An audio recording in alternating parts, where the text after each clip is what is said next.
Tuhan sertamu. Inilah Injil Yesus Kristus menurut Matius.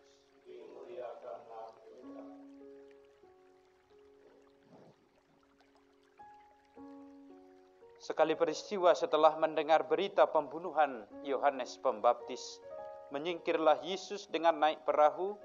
Ia bermaksud mengasingkan diri ke tempat yang sunyi. Tetapi orang banyak mendengarnya dan mengikuti dia dengan mengambil jalan darat dari kota-kota mereka. Ketika Yesus mendarat, ia melihat orang banyak yang besar jumlahnya. Maka tergeraklah hatinya oleh belas kasihan kepada mereka, dan ia menyembuhkan mereka yang sakit. Menjelang malam, para murid datang kepada Yesus dan berkata, "Tempat ini sunyi dan hari sudah mulai malam. Suruhlah orang banyak itu pergi, supaya mereka dapat membeli makanan di desa-desa." Tetapi Yesus berkata kepada mereka, "Tidak perlu mereka pergi. Kamu harus memberi mereka makan." Jawab mereka, "Pada kami hanya ada 5 buah roti dan 2 ekor ikan." Yesus berkata, "Bawalah kemari." Lalu disuruhnya orang banyak itu duduk di rumput. Setelah itu Yesus mengambil ke-5 roti dan ke-2 ikan itu. Sambil menengadah ke langit, diucapkannya doa berkat, dibagi-baginya roti itu, dan diberikannya kepada murid-muridnya. Para murid lalu membagi-bagikannya kepada orang banyak. Mereka semua makan sampai kenyang. Kemudian potongan-potongan roti yang sisa dikumpulkan, ada 12 bakul penuh. Yang turut makan kira-kira 5.000 orang pria, tidak termasuk wanita dan anak-anak.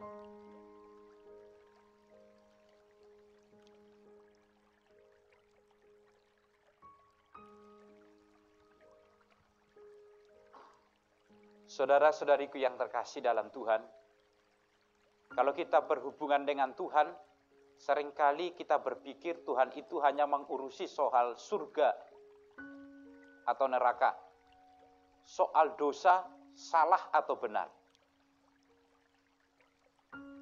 Tapi kalau kita lihat Injil hari ini, ketika Yesus melihat orang banyak, sudah malam, Yesus tidak hanya berpikir soal pertobatan, tidak berpikir soal surga, tidak berpikir soal neraka, soal dosa, soal salah. Tapi berpikir soal yang kecil, yang kita anggap itu hanya urusan manusia, yaitu soal makan. Masa Tuhan Allah yang turun ke dunia ini mengurus soal makan? Perhatikan mereka, kamu harus memberi mereka makan. Pesan Yesus hari ini kepada murid-muridnya sangat menarik. Pesan Yesus kepada murid-muridnya tidak soal kamu harus mempertobatkan mereka, kamu harus menunjukkan jalan kepada mereka, jalan yang benar. Tapi ada satu pesan yang mungkin kita anggap ini bukan urusan Tuhan. Kamu harus memberi mereka makan. Saudara-saudariku yang terkasih, ternyata ada satu aspek yang ilahi ketika makan.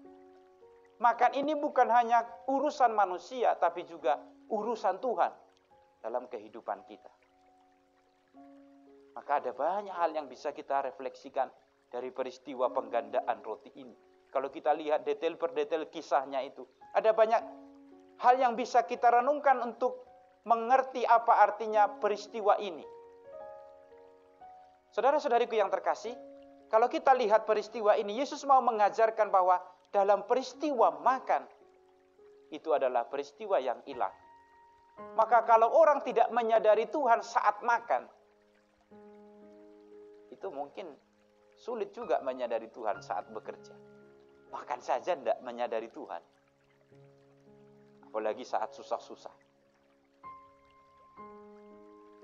Lalu kemudian setiap murid, Yesus mengatakan kepada murid, kalau kita murid pesannya sama. Kamu harus memberi mereka makan. Maka ini panggilan ini juga panggilan kepada para imam tentu juga. Kepada siapapun.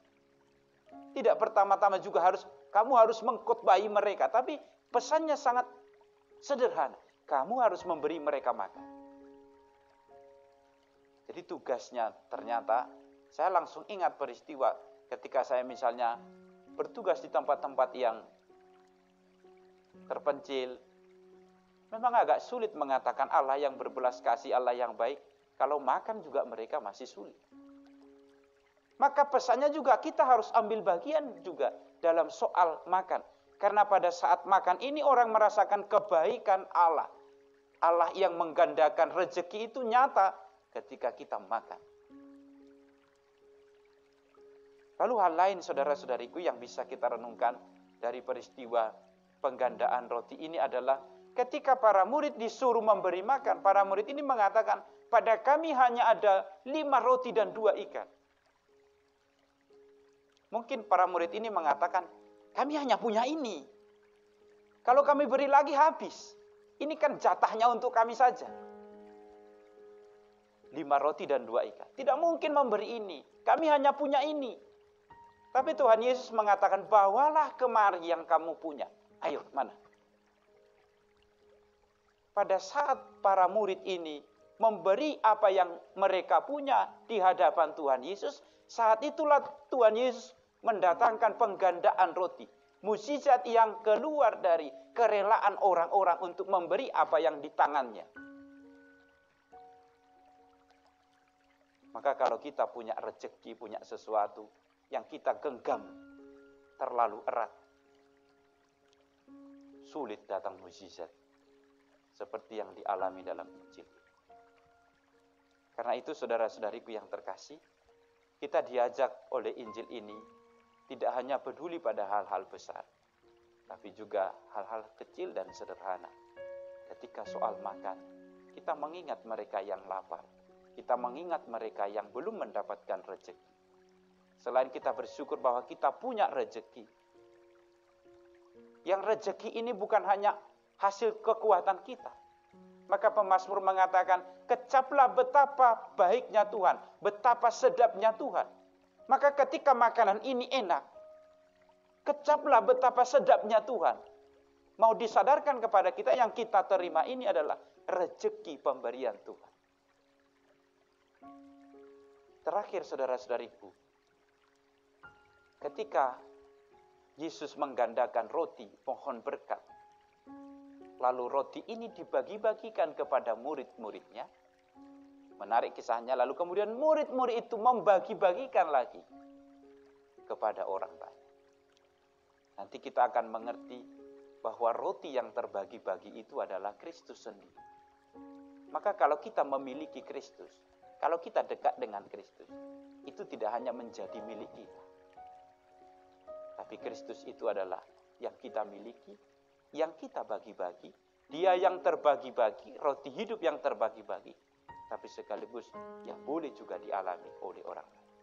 Maka menurut saya tidak ada orang yang menjadi suci seorang diri tanpa berhubungan dengan orang lain. Karena Kristus itu dimiliki untuk dibagi. Maka saudara-saudariku, pesan dari Injil hari ini yang sangat kaya ini, mari kita bawa dalam hidup kita, menjadi inspirasi yang berguna bagi keseharian kita. Amin.